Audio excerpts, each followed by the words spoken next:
Once again, welcome back to the plot.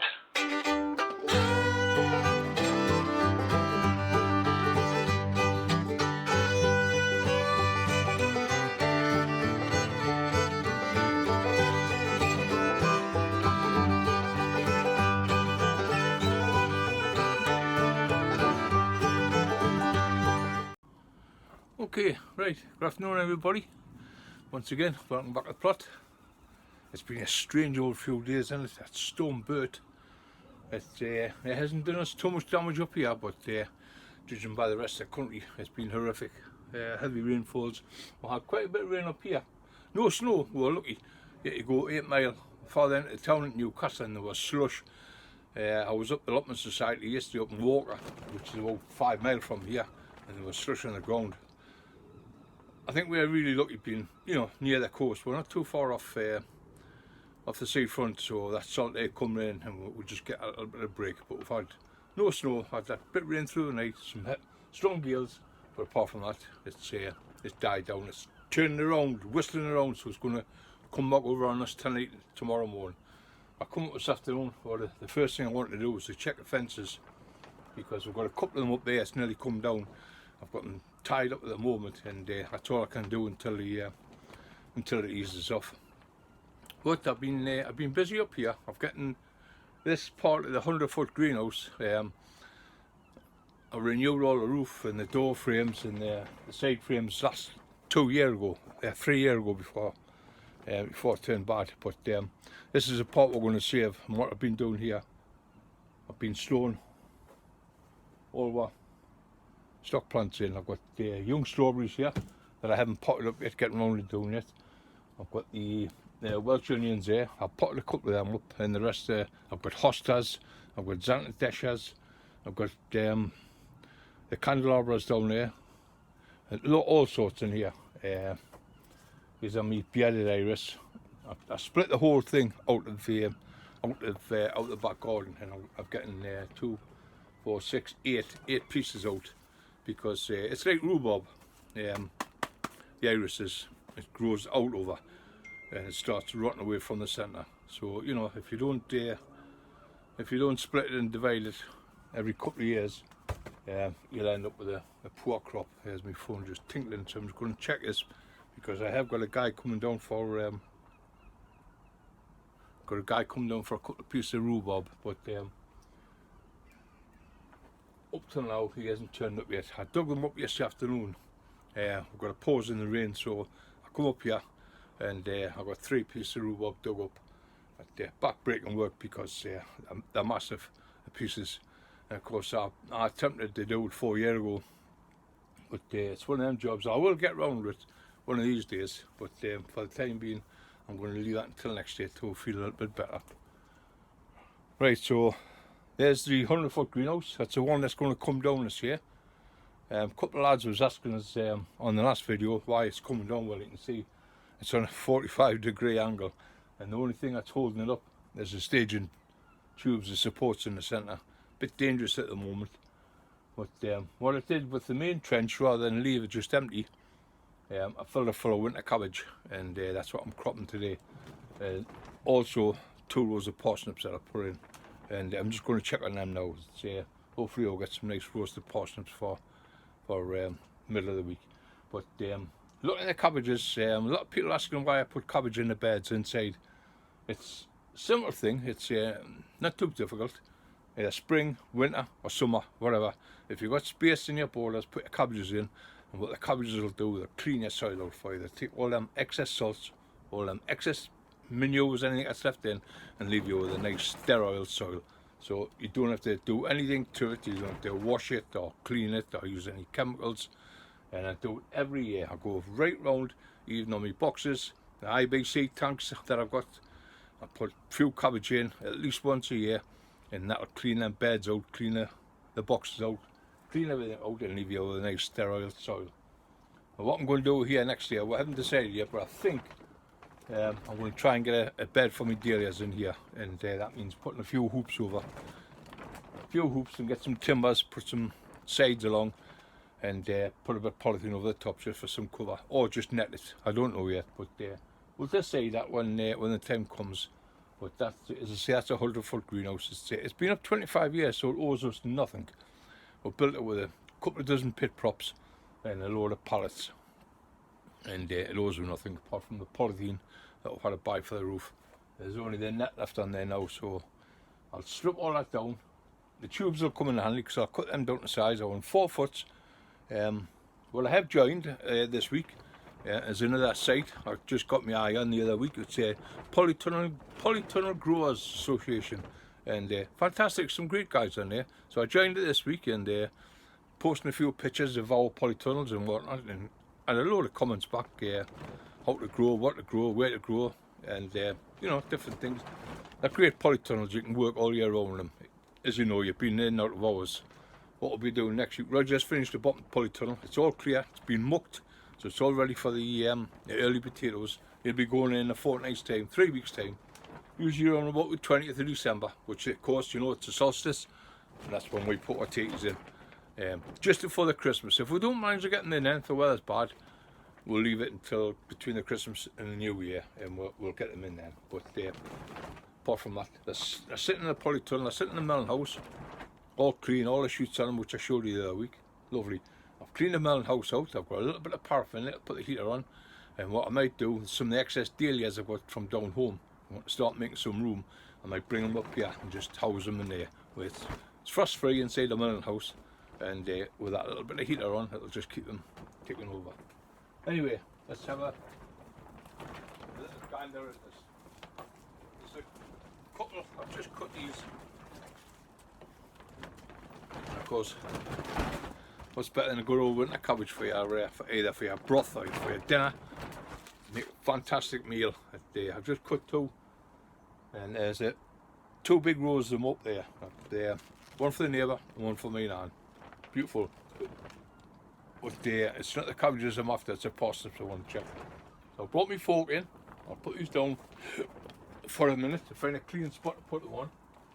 Because all your benches will come out. I've got a big water tank here that's going to be changed over to this corner next year. That's a definite, so I can get this door pushed right back, or leave the door open, and then I can just walk in and out with the barrow if need be for manure and purposes. What I've been doing, I've been working around with a fork. It's a good deep bed, it's 2 foot deep this, and it's a fantastic bed.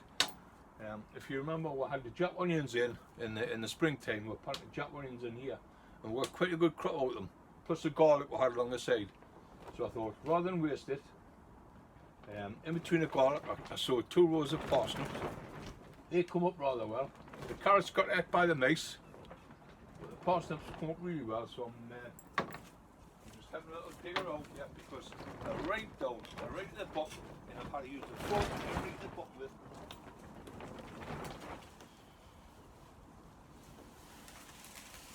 And I've snapped it. I've actually snapped the bottom of the parsnip off, but I'm not too bothered about that, because that's what we've got. Get your teeth round that. Absolutely beautiful. Now I'll grow gladiator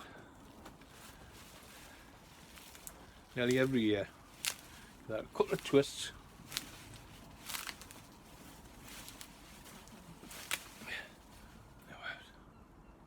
Absolutely first class. Lovely parsnips. So I'll take a couple of them up, put that one down, and I'll give the other one a go. Like I say, it's a good deep bed. There's 2 full rows of parsnips there.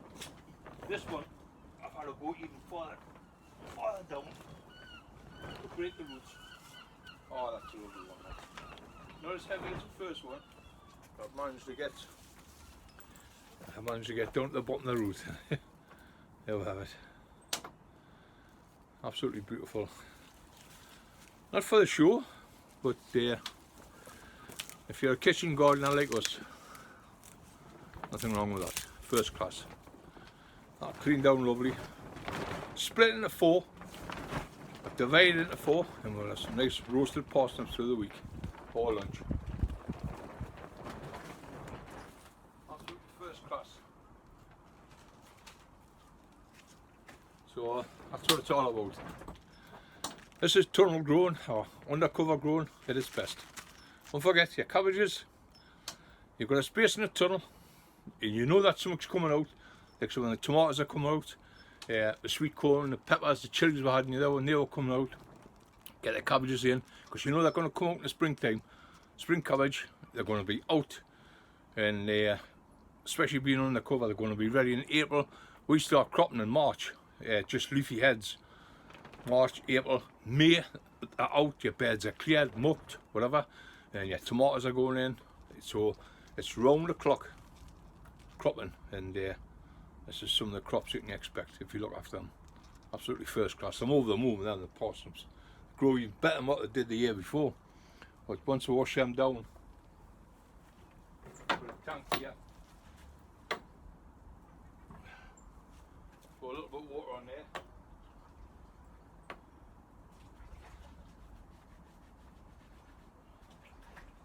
Damn cold this time of the year. Oh, there we have it. They've got a little bit of bruising around the neck, but apart from that, the first class parsnip. I'm over the moon. So we'll get them done, we'll get them cleaned down. The cabbages, of course, you always have a few unwelcome guests this time of the year on the cabbages, a few slugs and snails, so always best what I do is I clear the bottom right off, I put a hose through it, or just half it, and just make sure the bottom's nice and clean.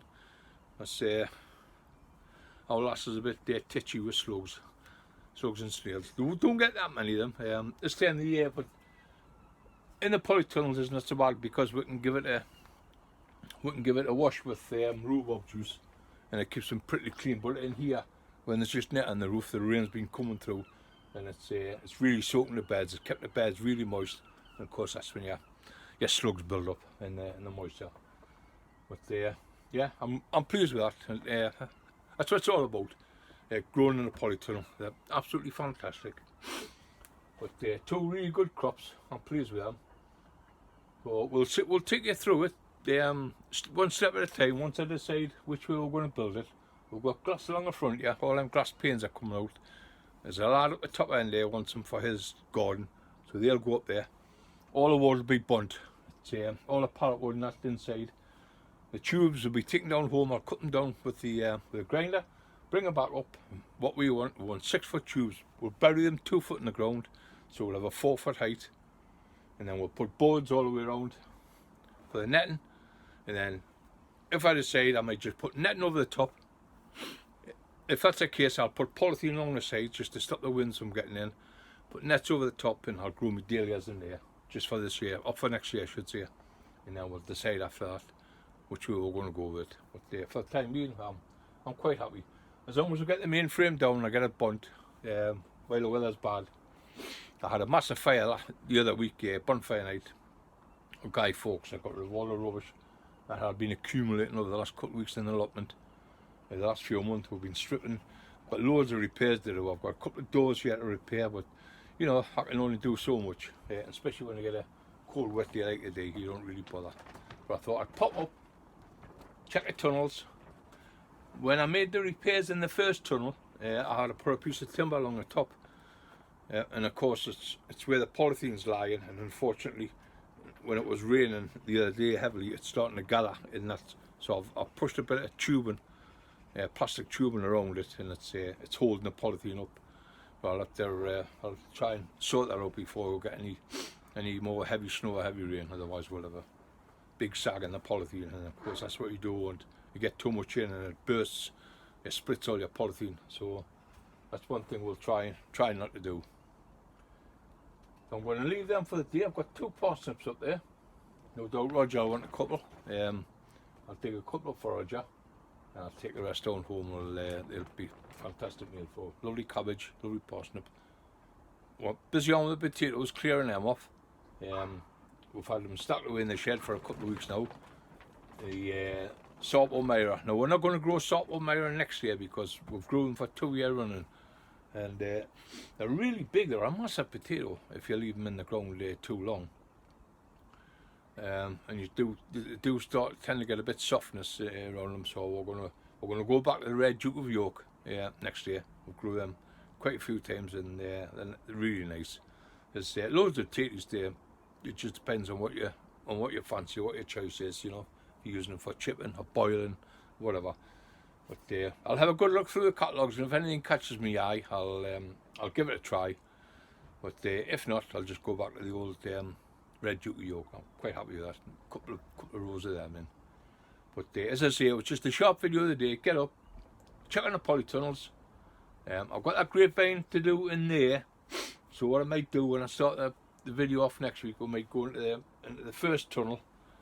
What I'm doing, I'm putting a lot of stock into the melon house. If I get that, if I get the heater sorted out, I might go into there because I've got a banana plant in there.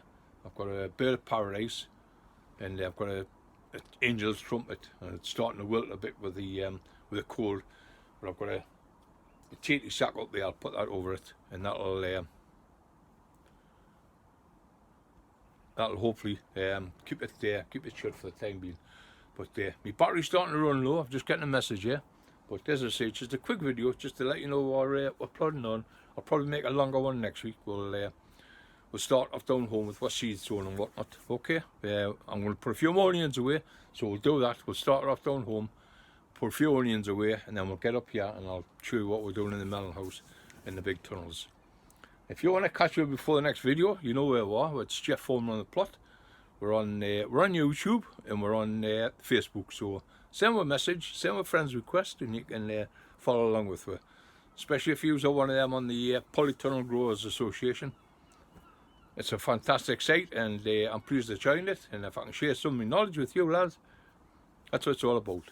But until then, next week, bye for now, and I'll see you all again later.